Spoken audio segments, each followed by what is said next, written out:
nemusíte sa báť, že či viete postaviť kresliť alebo nie. Hej.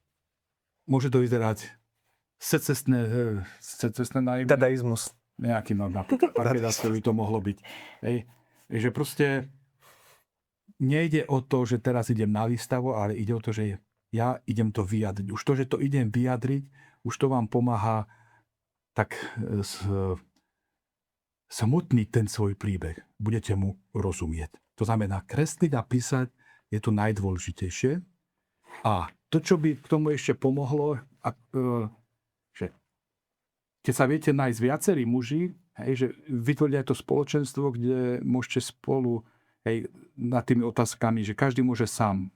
Že sa stretnete na 2 hodiny, dáte si jednu otázku, hodinku každý s ňou pracuje sám, potom sa pozdieľate, ukážete obrazok.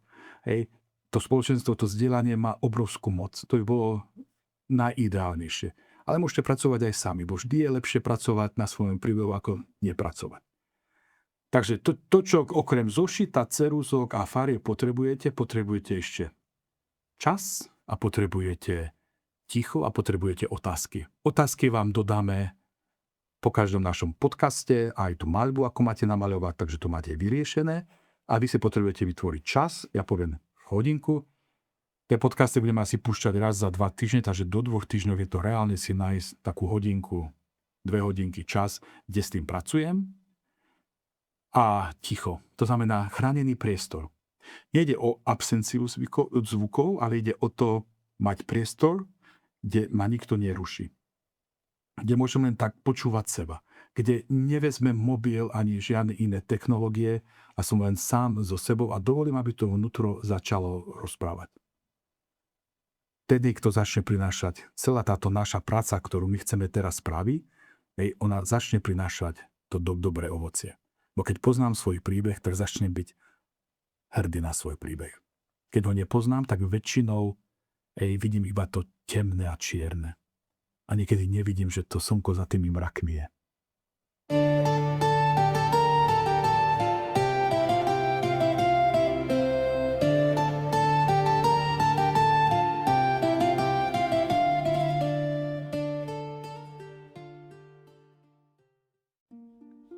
Približne za pol mesiaca porodila pani Panica.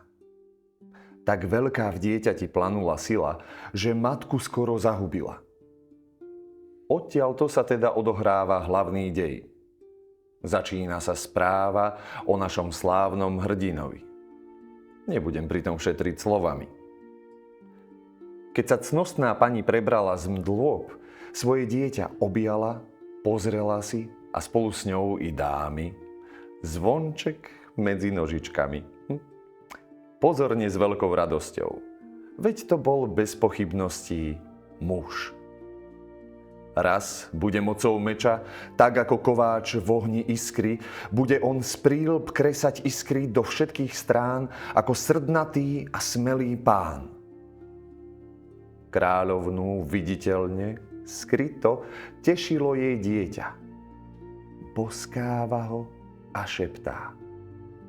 Áno, ty si moje potešenie.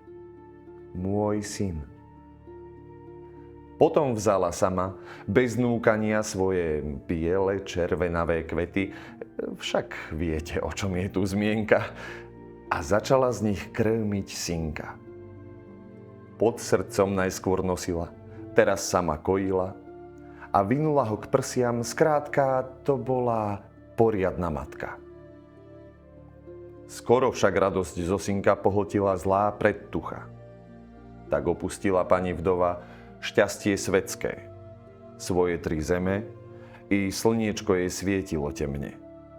V hmlách jej splynul deň s nocou, mukami srdce sprevádzané. Pre túto strasť a pre žiaľ našla si stranou sveta pustatinu. Utiekla tam hľadať pokoj.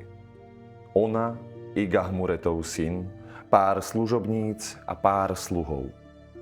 Začali klčovať a orať pláň. Cit k chlapcovi hojil jej rany. Preto, tiež kvôli dieťaťu, zvolala služobníctvo a poučila celý ľud, že pred ním Pred ním nesmú hovoriť o rytieroch. Nech slovo rytier nepočuje jej miláčik.